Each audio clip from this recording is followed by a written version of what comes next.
Turn to your left. I turned to my left. I picked up on my phone and I went, shh.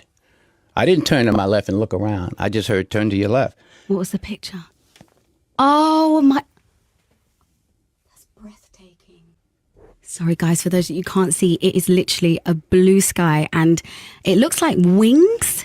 Well, and the face. It looks like a nose. There's a to nose. Me. It was the eyes. Hang on. And he's smiling. Oh my! That is there's a nose, there's lips, and there's. I see. We're going very. The Bible says we will see like through a mirror darkly, but then face to face.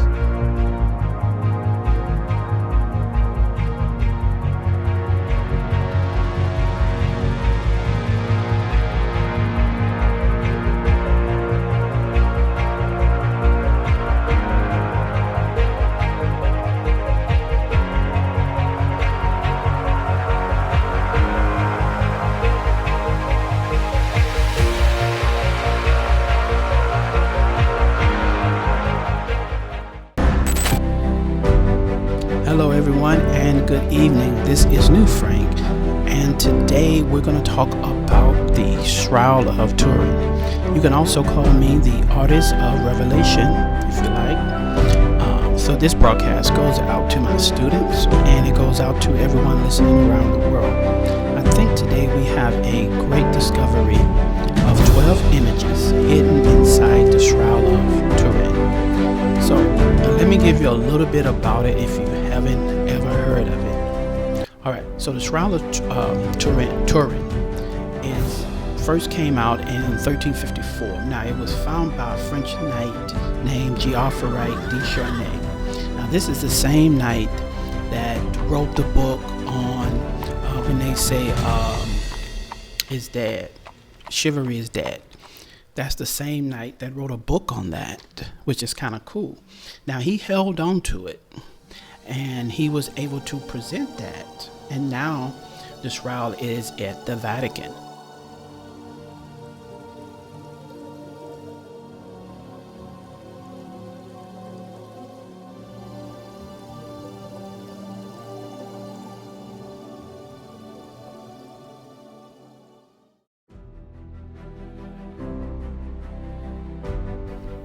But I have been working on this for about 8 months, and just the face part, and through I call it divine intervention, I've been shown these images that I want to show to you.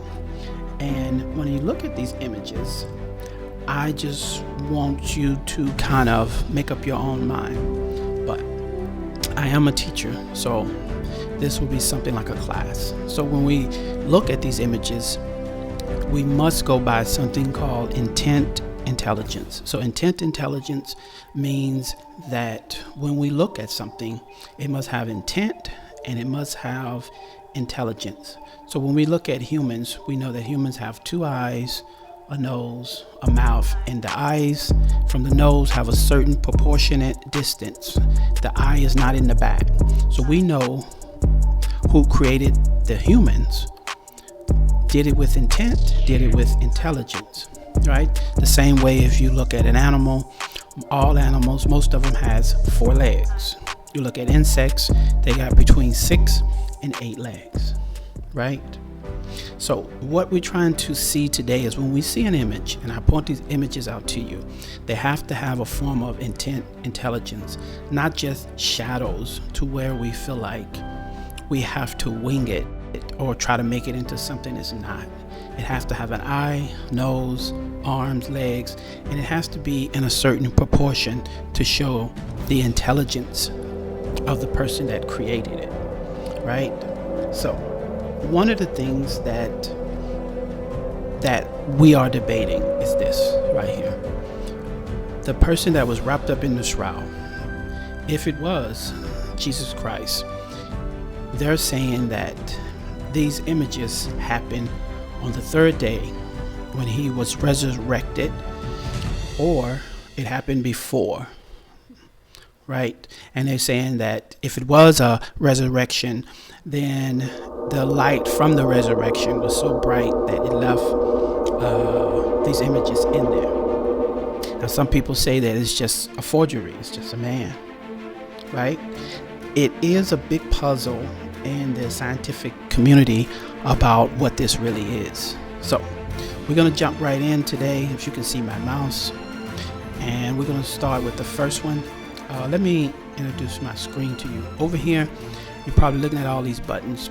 These are the images right here, and then the white dots over here, these are like the eyes. Alright, so when I click on there, you'll see the eyes of the image, and this right here is something like a thermal. It'll help you see the image.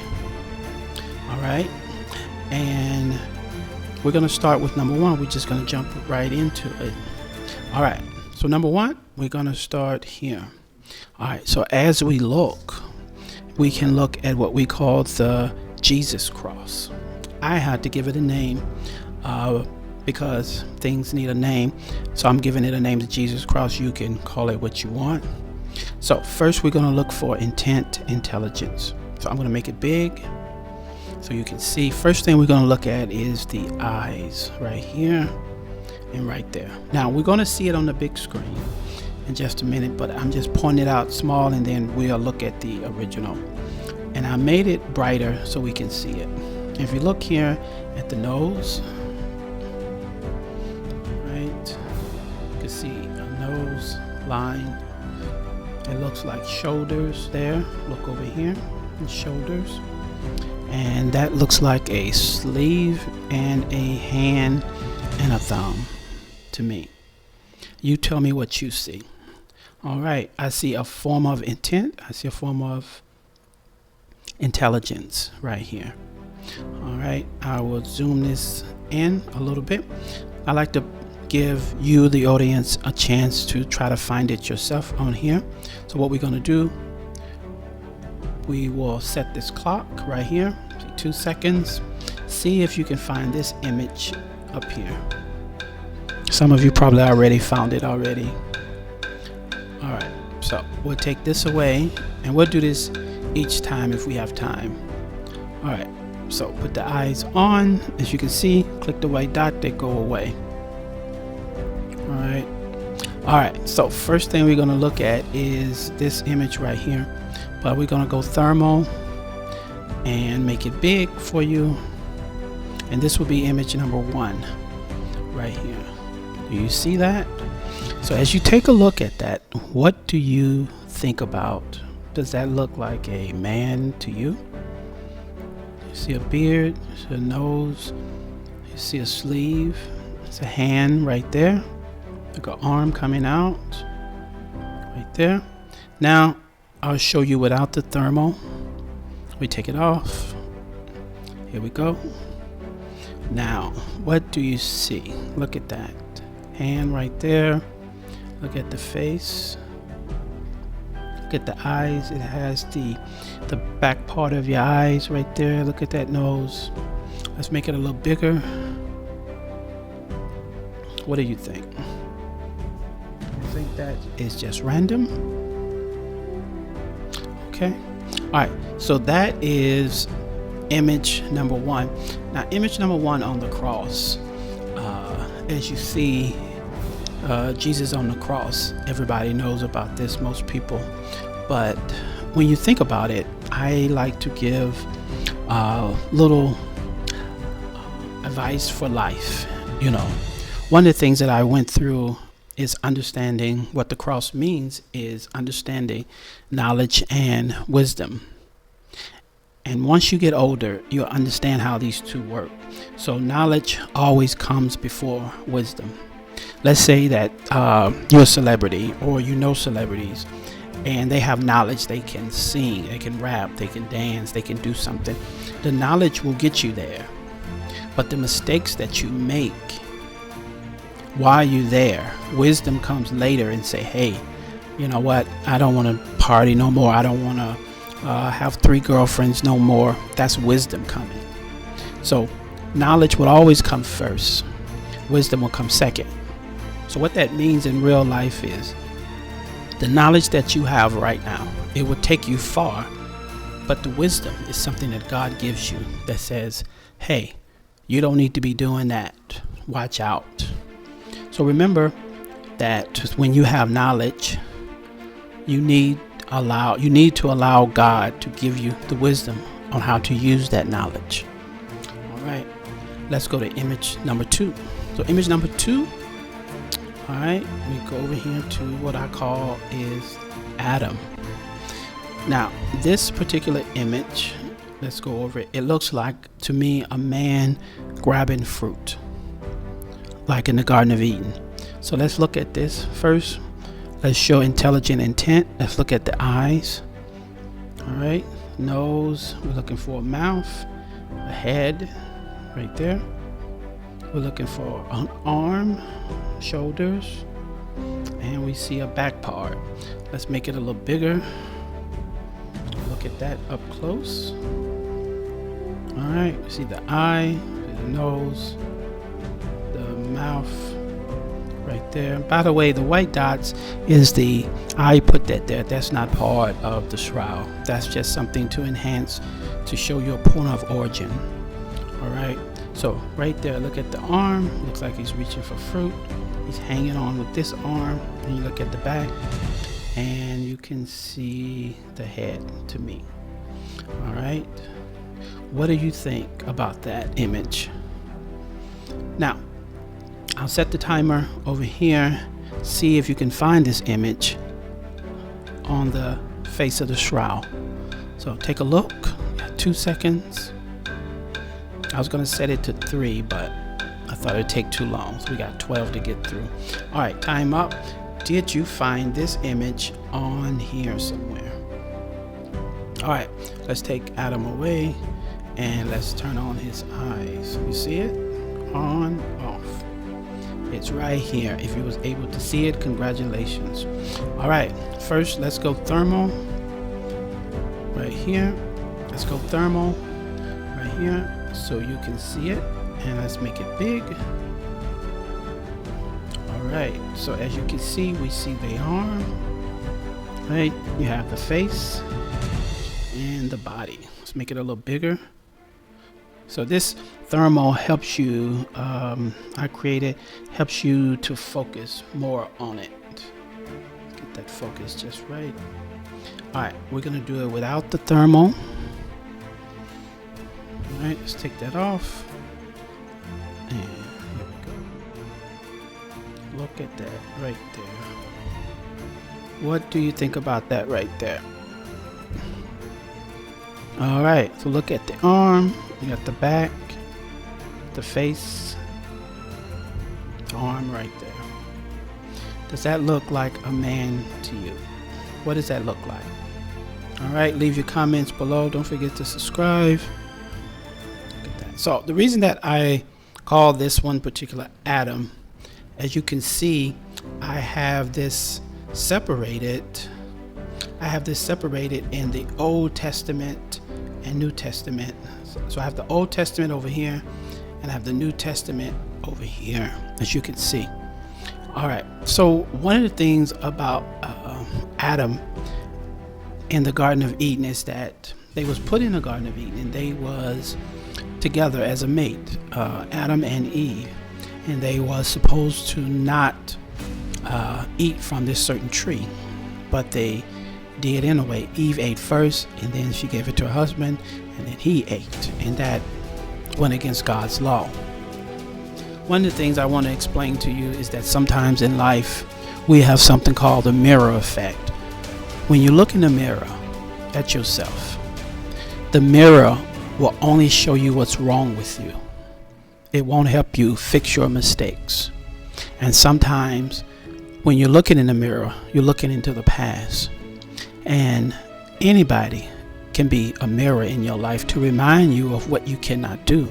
And going into this new year, I do not want you to carry those mirrors around. It's time to break the mirror. Don't have people to tell you what you can and cannot do. Because remember, the mirror will only show you what's wrong with you. The mirror will never help you to fix it, because it's in the past. It happened already. So when Adam did what he did, he couldn't go back and fix it. He had to deal with it, unless he looks in the mirror and he live a life of regret. But at some point in your life, you have to move on. This one is called the mirror effect. All right, moving on to image number 3. All right, so we're going to move on to image number 3, and this is called the decision, and you can also call him the deceiver. Now this little thing here, as we look at it, I will use intent intelligence. We can see that it is not human form. We see the 2 eyes, and we see something like 2 ears here. You make it bigger. It has 2 ears here and a body. It has 2 legs, right? And like it has a hand over here.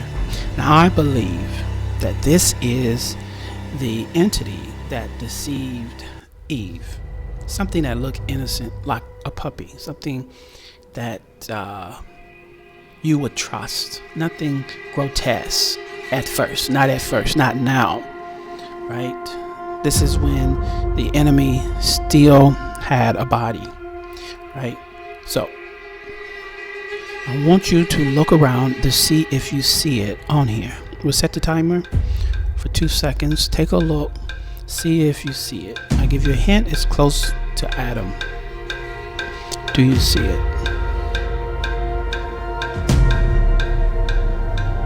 All right. So time's up. I will show you. First, we turn on the eyes. 1, 2. You see the blinking. All right. And we do thermal. Just bring it up close. All right. So as you look at this, you can see that it's right under Adam. Now I believe that this was the exact moment, if you was taking a picture of Adam going for that fruit, if you could go back in history and take a photo of it with your iPhone, I believe this is what this image represents. Let's take a closer look. Right here, you see Adam here climbing, and you see this entity here, right under here. Now, it doesn't look as frightening as first. You know, some things are beautiful and they are dangerous at the same time. You know, you look at something and you say, wow, that's beautiful, but it can also be very deadly. So this is probably something that they trusted, and it doesn't look like it can harm you, but it, as you know through the Bible story, it caused many problems, right? They got kicked out of the garden because they disobeyed. All right, so take a look at that. So as you look at that, this brings me to my next advice that I want to share with you. When you meet someone and you see this thing up here, 3 things are going to happen when you meet someone. Number 1, they are strong enough to lead you. Number 2, you are strong enough to lead them. Or number 3, you are equally strong and you both go your separate ways. Now in the story of Adam and Eve, when they met this right here, this entity here, this deceiver, Eve was not strong enough to go her own way. She followed this entity, this thing's way, right? And so when you meet people in life, you must know who you are. If they're stronger than you, they will lead you. If you're stronger than them, you will lead them. But if you're both equally strong, you can go your separate ways. So you make sure you know who you're following, because hey, you can get kicked out of your Garden of Eden. All right, and that would bring us to image number 3. Image number 4. This one would be the cross angel.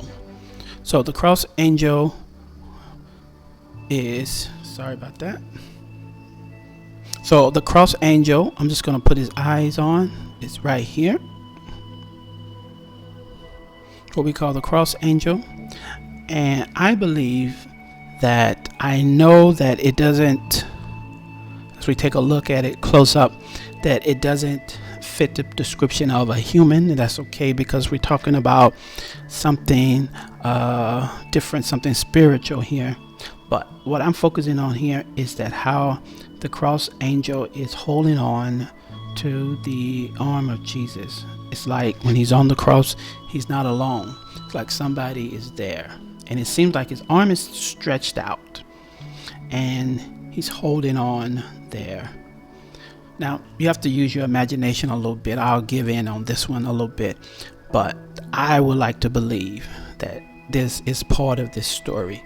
So as you can see, this whole Shroud of Turin that we're looking at is a story. It's like a storybook coming to life, and I'm showing you the characters that's in the story, and we'll get into some more.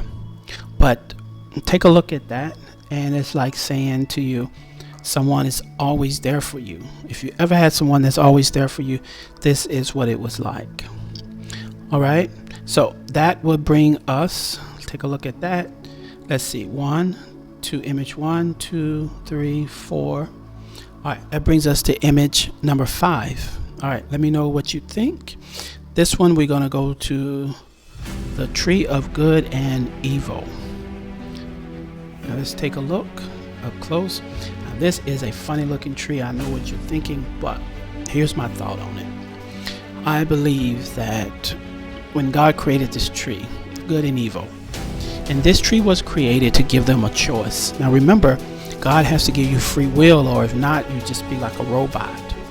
But this tree had a certain look. It didn't look like the other trees in the garden. It was designed in a way to where if you took fruit from it, you would know that this tree is grotesque. Now look at the bottom part right here. You can see that it looks like a goat hoof, right? And we recognize the enemy as the goat, horns of a goat, right? Split hooves right there. And I'll show you the tree. And I believe that this particular tree, you have to climb all the way up to get the fruit, which means you have time to think about what you're doing. The fruit is not right in front of your face, right? You have to climb up to it. So most of the time when we want to do something wrong, we have to go out of our way to do it, right? So if you're going to steal something, you have to plan, put on a mask. You have to get a bag, to put your stuff in. I mean, what I'm trying to say is that you have to go out of your way.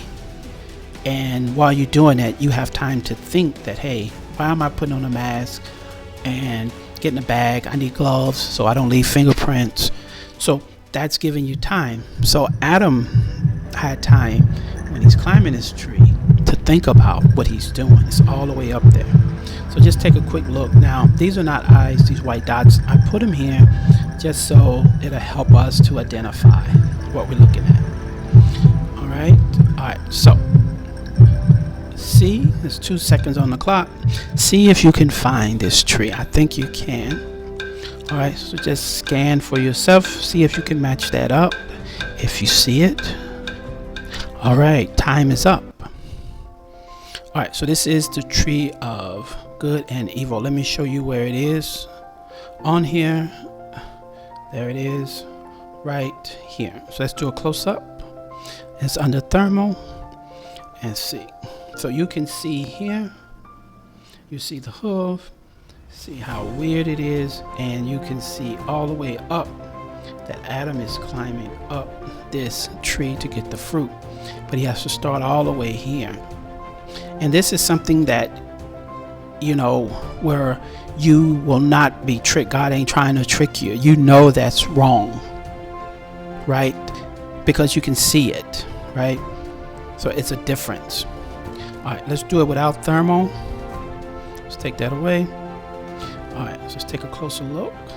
Look at that. And that's the bottom of the tree. And we go up, up, up.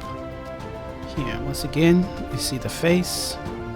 See the arm reaching for the fruit. This one is hanging on. We see the entity that deceived Adam right here at first. This kind of looked like a little horse face or something to me, and maybe a goat or something. But right here we see that symbol, and we see that a lot and Satanism and other occults, like this whole thing right here. So you can kind of see that this is the tree of good and evil. So that puts us at image number 1, see number 2, 3, 4, 5. So we're going to go to image number 6. All right, image number 6, this is the cherub. If you ever seen a cherub before, I haven't, but take a look at this right here. This is not human. I call this a cherub angel. This, I believe, is the one that was blocking Adam and Eve from getting to the tree of life, was blocking them with the sword, I believe. If you look at intelligence, you see the eye, you see that the neck and the hair here, see that there's an arm here. Let's make it bigger. You see that there's an arm here, chest, and it's standing at attention with strength, but it doesn't frighten me.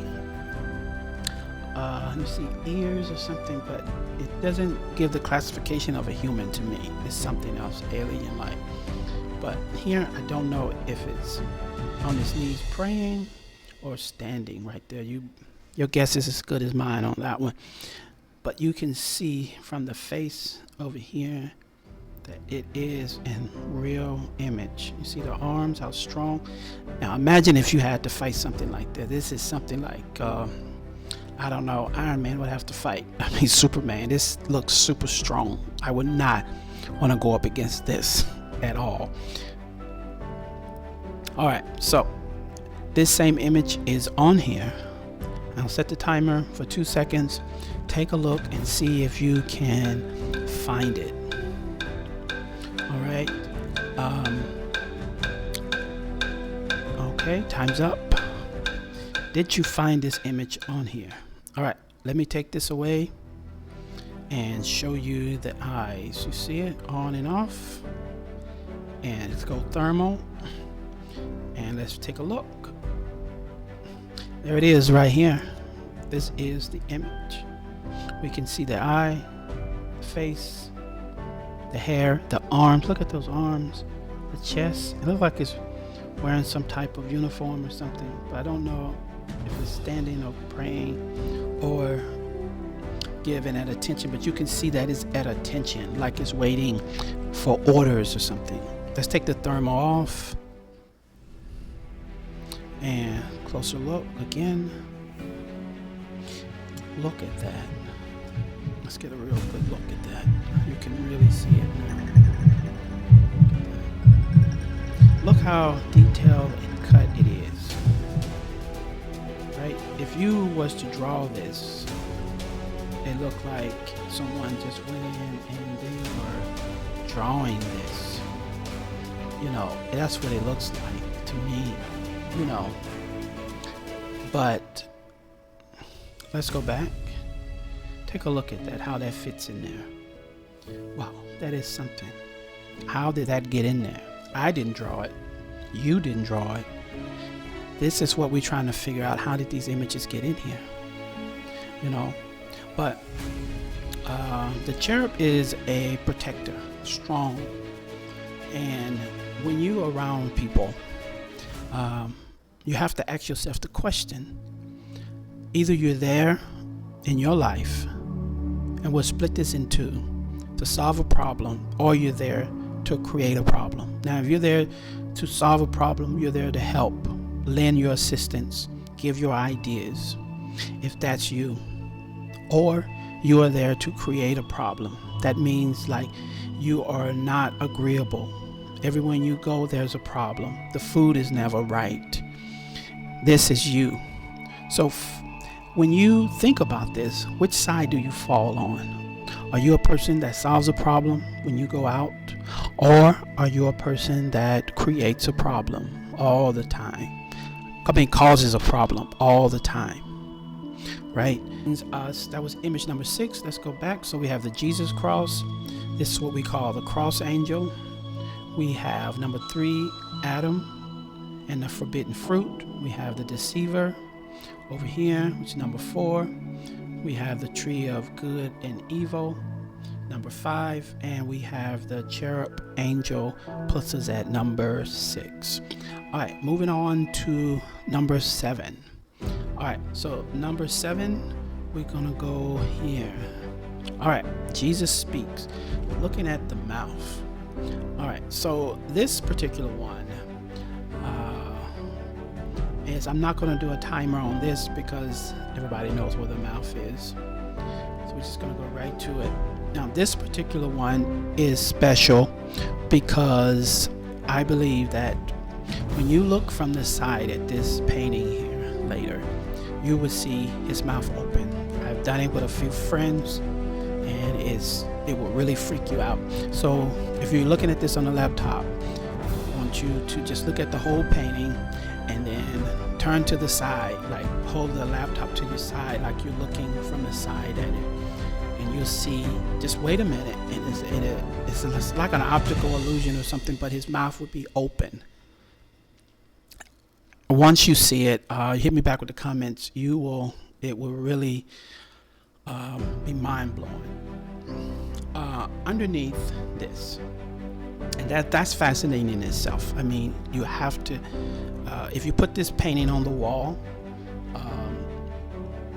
and you stand to the side and look at it, you would see like his mouth would be open. I've done it several times, and my father did it, and some friends did it. It's weird. I can't explain it. You just have to see it for yourself. Under here, under the chin part, I was looking at, and I'm not going to count these images as intelligence. This was just something I wanted to point out. It just looks like there was hands here. It looks like somebody lifting up something here and here. I just wanted to point that out.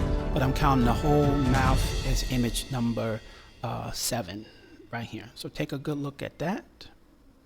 Okay, and we'll take that off, and we'll take a closer look, and you can see right in here what I'm talking about. You don't have to worry about that. All right, let's put the eyes in there. That's what I was talking about here. So you can see a body like, and over here, and then here, and here. Let's see, let me make it closer for you. There, and there, and there. But the main thing I wanted you to see, I think that's fascinating, is to stand to the side and you will see this part open. Alright? You have to try it. I know you're saying to yourself, no way. I kid you not. Stand to the side and look. You see it. Alright. The next one that puts us at number 7, we did the Jesus cross, the cross angels, Adam, the deceiver, the tree of good and evil, the cherub angel, and Jesus speaks. All right, so the next one we're going to do is what we call the Book of Life. Now, I call this the Book of Life because I think you can see it right here. You probably see it right underneath here. Now, I call this the Book of Life because, let me just take this off, because he looks like he's looking down here. Let me turn on the lights. See, 1, 2, 3. He looks like he's looking down at the book of life. And because he's looking down at the Book of Life, it brings me to the concept of, first I was going to say that it could be like a dove, because I was thinking like this is the dove's face and this could be wings, but it looks like he's reading it. So I'm going to go with the Book of Life. You can call it something different. So with the Book of Life, what that is that it's designed in a way that when you go to heaven, that it says in the Bible that God will look at the Book of Life, or the Lamb's Book of Life, Jesus being the Lamb, and see if your name is written in the Lamb's Book of Life. And if your name is not written in the Lamb's Book of Life, then you cannot enter into heaven. Okay, so what that means is that there's a two-step process. This is the second step, actually, the Lamb's Book of Life. The first step to get into the Lamb's Book of Life is the plan of salvation. Now, if you don't know what that is that a person, just like yourself, have to say words, right? Words are one of the most powerful things, but you have to say certain words in a certain way to get your name in the Lamb's Book of Life, right? That's the first step, but there's other things. So one of the things that you say is that you ask Jesus to come into your heart, right? And that you believe that he died on the cross for your sin, and that you believe that he rose on the third day. That's one way. The other way, if you are new and you may not understand what I just said, you just say, Jesus, come into my heart. That's it. Forgive me for my sins. I want to change. I want to know you. You don't have to be all fancy or anything like that. And from that moment, Jesus will lead you to people in your area that will have the word and show you how to study, how to go to church, things like that. This is speaking in this context so you can understand that. All right. So if that's you, you can go ahead and say that prayer right now. And then that way you can go to church, you can get baptized. There's other little procedures that you can learn about that, but you can study up on that. But we're here to talk about the images. So this one right here, the Book of Life, image number 8, I was looking down at that, and that goes with the plan of salvation when he's doing that. All right. Now, image number 9 is the Antichrist. Is very debatable. So we're going to move on to what I call the Antichrist and the serpent in this image. Do you think you see it already? All right, I'll show you a picture. And first we start here. It's Antichrist and the serpent. This is what I call it. Let's take a look at this. Now, for many years, it's been a debate about who is the Antichrist, what it's going to look like, when is it going to come. For those out there that don't understand or maybe don't know about this, the Antichrist is an entity. Some people say it's a man that one day will be possessed by the spirit of Satan, Satan's son. Some say that it would be a robot or other thing. But according to what some people believe, this right here is Antichrist. This right here is the serpent next to it. Now, I'm basing this on evidence I haven't shown you yet, but I'm going to show it to you and it'll make sense in a minute. Just go with me. Alright, so you see the snake here and this ghostly looking, this thing, it creeps me out right here. So I put the two eyes here on the snake. That's the tail right next to it, coming out of the shadows. For some reason, God doesn't want us to actually know the identity yet, right? Some people know it's just 666, and that this particular man or woman entity will come, and for 7 years and for 3.5 years, it's going to come here, and people are going to love it. It'll deceive many, and for the other 3.5 years, a lot of people are going to have a hard time, and it's going to show its true colors. And it's trying to get you to sell your soul so it can take you to hell. But when you look at this Antichrist and the serpent, I want you to try to go here with me. Let me make it a little bigger. So it is long face. Oh, you got hair a little bit. It's just sticking out of the shadows. And you can see the snake right there together. Right. And this is going to make more sense in just a minute to you. I don't want to give it away just yet. But, so, let me set the timer. And over here, 2-1, do you see it on this picture? Do you see it? Now, if you haven't noticed, this is the Old Testament. We're moving over to the New Testament. Do you see it? All right, let me take that away here and put the eyes right there. See the eyes here and the eyes there. All right, so we will go thermal, both of them, so you can get a good glimpse. As you can see right there, you see the eyes and the tail right there, all the way up. All right, let me take it off. I think we can see it better without the thermal. All right, so take a look at this. All right, so we see this right here.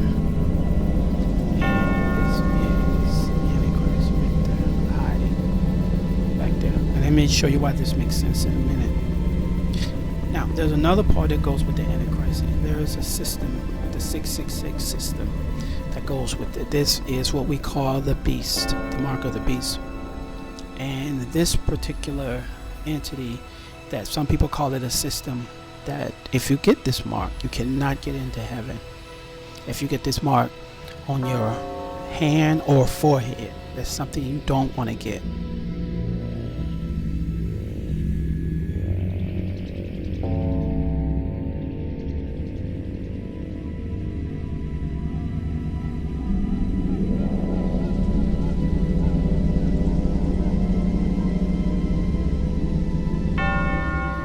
Right? And if you do get the mark, you can buy and sell. You can get things. And it seems like at this time, this particular mark will come out when there is a one world order. There will be like all of these countries will come together as one and become this one world order. So let me show you this beast. Look at this up close. It looks like a dog, right? And we see the eye. We know it's not human, right? It's sitting like a dog. We see the back. Maybe there's ears. We see a mouth right there, a nose. Now, I took a picture of this picture and put it in Google Images to see what the computer brings back. And that it came back as fire, demons. It showed all kind of strange images. I took the same image, you can try it yourself, of the Antichrist in that serpent, and it came back very weird. Fire, brimstones, very strange. Then I took a picture of Christ and put that in Google, and it came back like angels, God, cross, came back all kind of stuff like that. And that's Google. That's just seeing what the computer sees. But anyway, if you look close at this and make it closer, you can really see it now. That is done to me with intent. Look how cut that is. It even has a mouth, a nose. It's standing at attention, hidden in plain sight, right? It's a tail. Looks like it's sitting up. Now, I don't know how this symbol would be used in the future or something like that, but let me set the timer. See if you can find this image within the time before it goes off. It's 1 second. Tell me if you can find it with your eyes. All right, time's up. All right, let me show you where it is. Let me take this away and put the eyes on. You see right there. All right, first let's go thermal right there. That's where it is. And I don't think that helps. I think it's too dark. Let's take that off. That's better. All right, so here's what I've been trying to show you before time. The serpent, Antichrist, and the beast all together. But there's another part to this that I'm going to show you in just a second. And it's going to really blow your mind like it did mine. Look at the serpent, Antichrist, and the beast straight together. Right? Yes. And I was just speechless for words when I found it. So somehow, somewhere in our future, this particular image will come up again. I'm betting. In some way it'll be used, I guess. But it seems like it's here as a warning or something like this. This is something to look out for in the future. We don't know how these images got into this shroud. Man didn't draw them. I didn't draw them. This is divine intervention. God put them there. Your guess is as good as mine. I believe He did. But it's just, we have to take all this in. But if we look at 1, 2, and 3, let me go back to this to see. So if we look over here, you see the Old Testament. Now this is what Lucifer would look like in the Garden of Eden. Something furry, nice, unthreatening. If he could choose his own shape. I don't know if he had control over what he wanted to look like, or was he a shapeshifter. But this doesn't look as harmless, right? But if you look over here, after the fall of man, he lost his shape, right? And then God said you would eat the dust, you would crawl on your belly. And so after that, we look over here in the New Testament. Let's go over here to the New Testament, right? And over here in the New Testament, we see that now he's a serpent. Over here, he's not. And if you look, I drew a line. It's straight across from here to here, right? And we can see all three together: the serpent, the Antichrist, and the beast, the mark of the beast. Now, I don't know how this plays into the 666, but if I were you, I would definitely keep an eye out and look for this symbol in the future. Whenever things go down, I will look. Maybe for all three, especially for this dog, wolf looking symbol thing over here. Now, that puts us on number 10. I think that was number 10. And so we did the Jesus cross is number 1, the cross angel is number 2, Adam is number 3, the deceiver is number 4, the tree of good and life, the tree of good and evil is number 5, cherub is number 6, Jesus speaks, his mouth is number 7, the book of life is number 8, the serp, sorry about trying to say serpent. The serpent is number 9, right? Both of these images together, number 9. And we look over here at the beast, that puts us at number 10. The Antichrist and the serpent, I'm counting this as one image because they're so close together. It's number 9. And then the beast is number 10.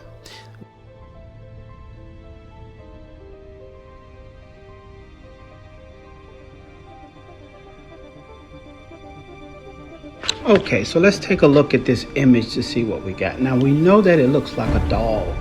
So everything that I think is put in front of us is for a reason, and we have to look deep into this and use our imagination a little bit.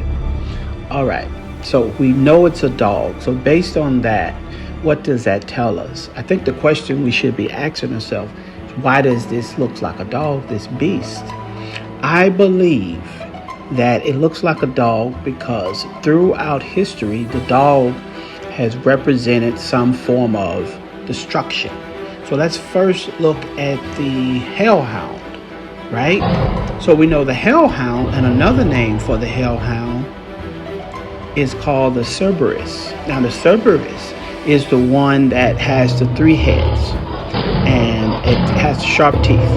And that's the thing that is a guardian for the underworld. Now, its job, when you die and you damn go to hell, it's said that this particular dog is guarding the exit, so you can remain dead. The damn will stay dead. You cannot get away, escape hell, because of this dog is here, right?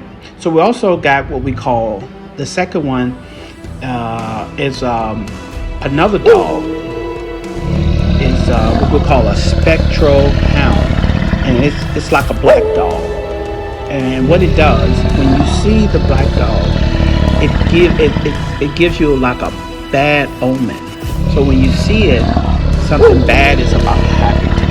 Now, it appears like in a shadowy figure. Its powers is unclear according to legend, but when you see it, it shows up and something bad happens to you right after that.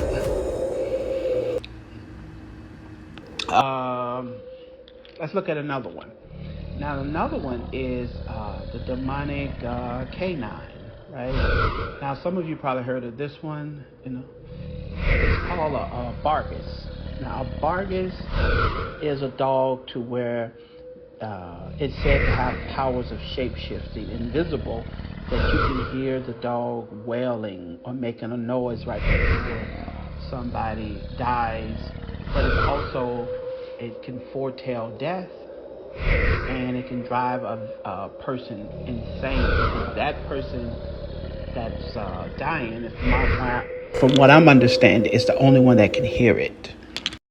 Back to the mark of the beast. One thing that we realize is that Satan has always used the symbolism of dog to foretell the ending of time. Behold, Guardians I send you out as of sheep amidst the wolves. the underworld, beings that take our soul to hell. When I see this symbol here, this dog here next to the serpent and the Antichrist, this particular beast, one thing is for sure. This is one dog you don't want to pat.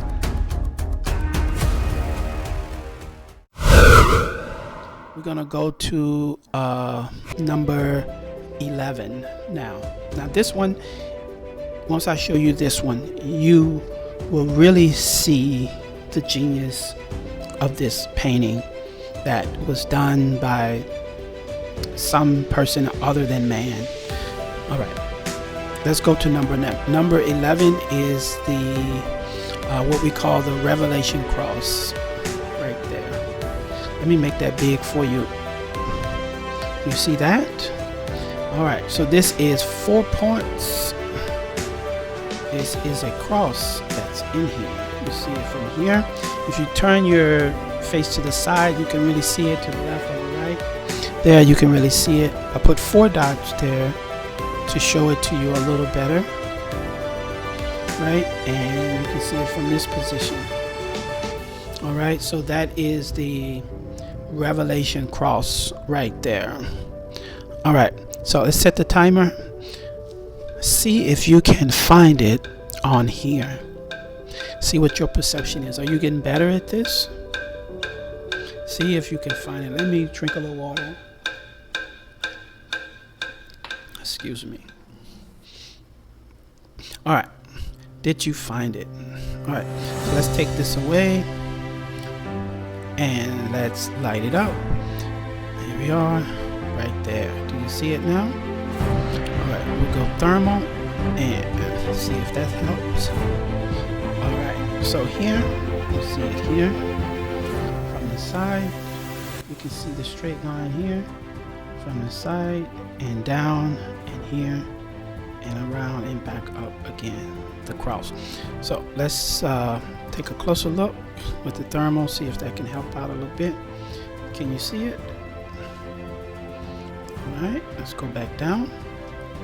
Let's take the thermal off, and I think this way you can really see it really good. Do you see it now?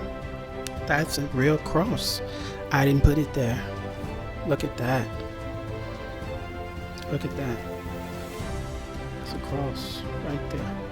Now, let me show you what I've been waiting to show you. That the cross in Revelation shows that, let me make this small, shows that in Revelations, predicting the future of Jesus Christ triumphed over the Satan, the Antichrist, and the beast, or the false prophet. The cross is directly over top of their heads. Look at that. Let me show you up close.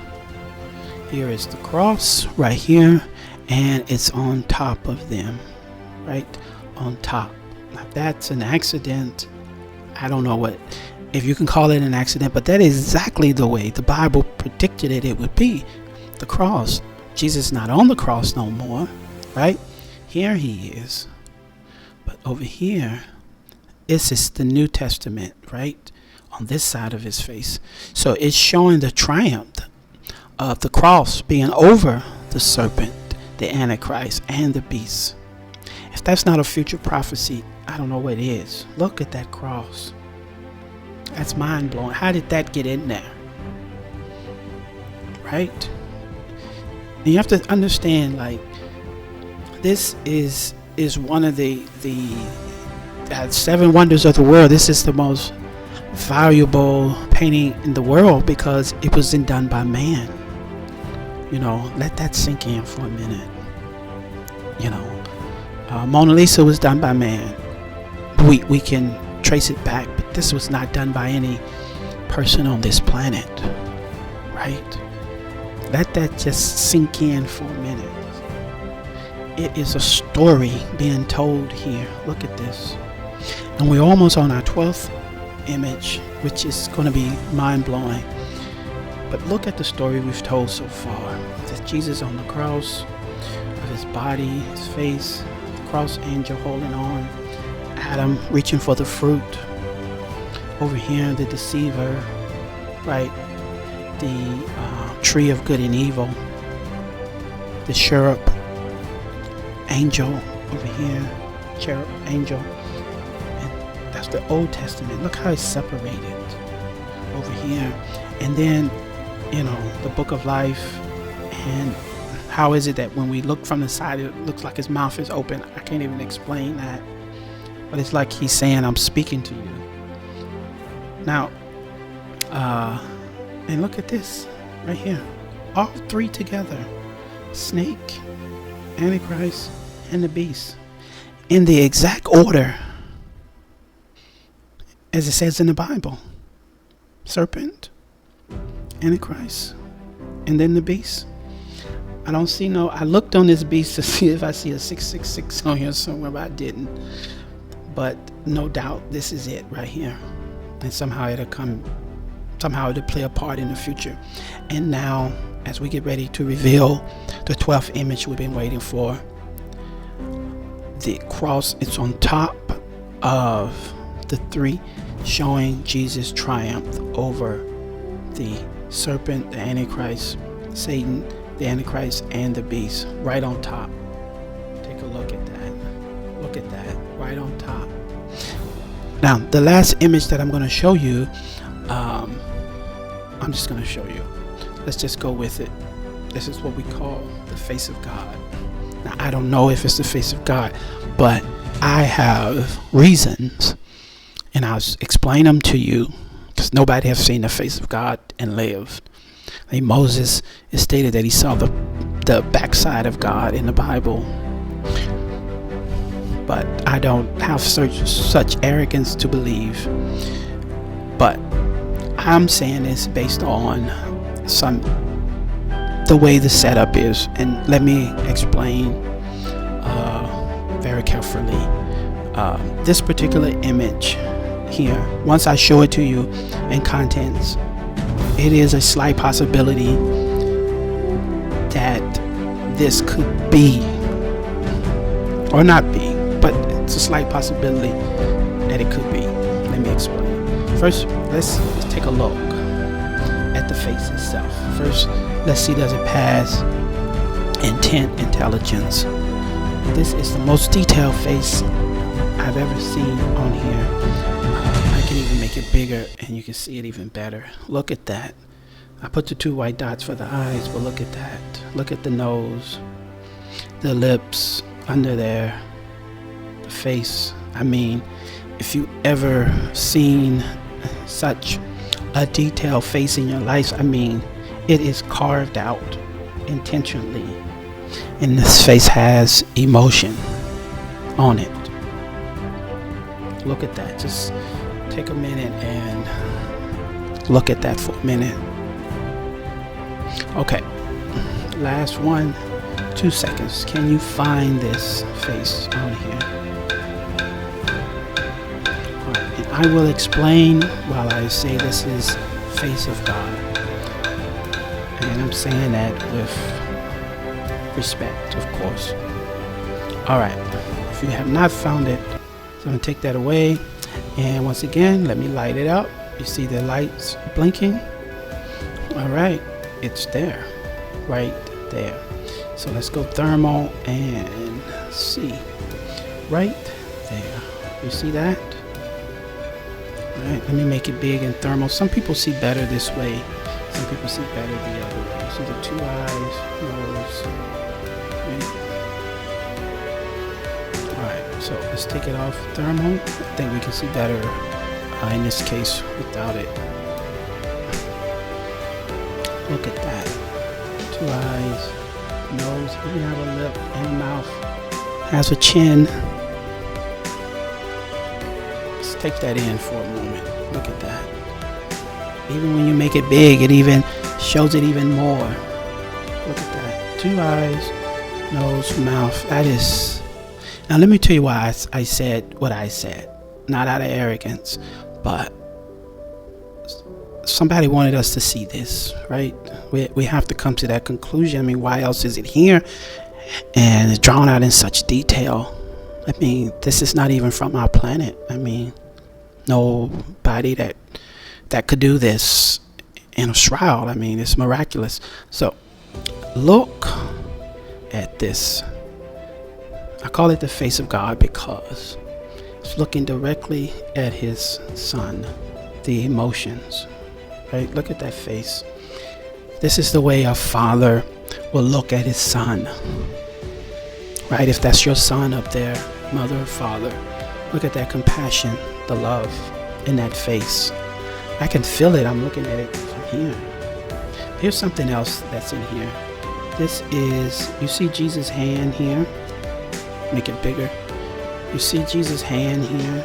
It's like another hand here grabbing that hand. And if you ever watch the movie The Shack, and there's a scene in there where Octavius Spencer, she's the black lady that's playing God. I call her Papa in this movie called The Shack. You need to see it. There's a scene in there where actor Sam Worthington, I think it's Worthington, I think, and Sam is questioning God, and Octavia is explaining to Sam that she never left Jesus on the cross. She was always there. And there was that scene where it was so touching that she even shows that where Jesus was nailed through the cross, through his wrist, she had the same pain. She was right there with the Son of God the whole time. Your back on those you supposedly love. I'm not who you think I am. He said it himself. My God, why hast thou forsaken me?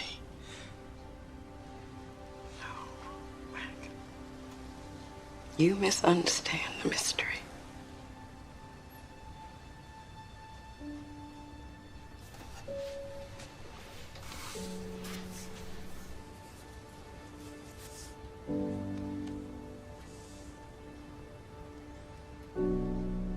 Don't ever think that what my son chose to do didn't cost us both dearly. Love always leaves a mark. We were there together. I never left him. I never left you. I never left Miss.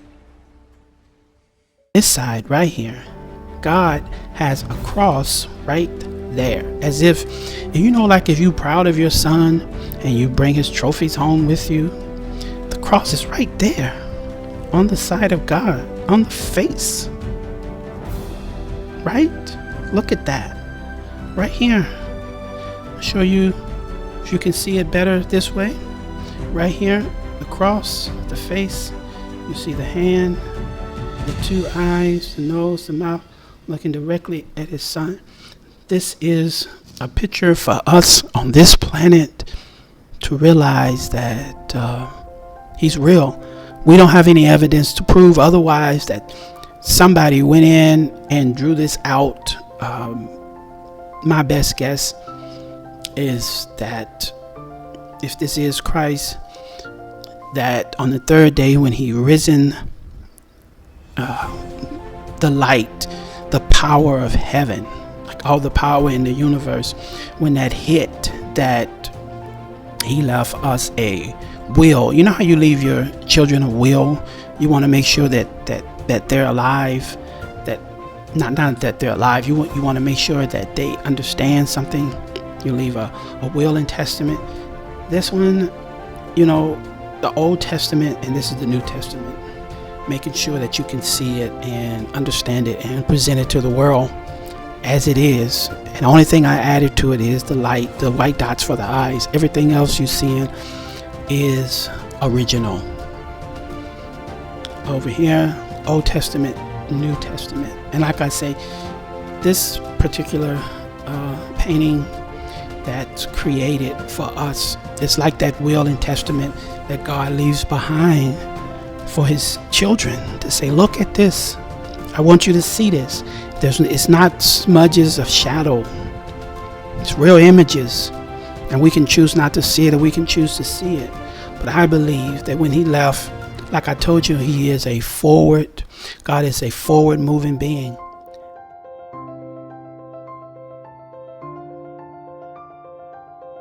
Thanks to everyone in no way worship these images. God is a spirit, and those who worship him must worship in spirit and truth.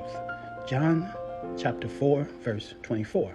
Special thanks to Jesus Christ, the Father, Son, and Holy Spirit. As we end this presentation, the question remains, why did he leave this painting for us? It's really very simple. Love.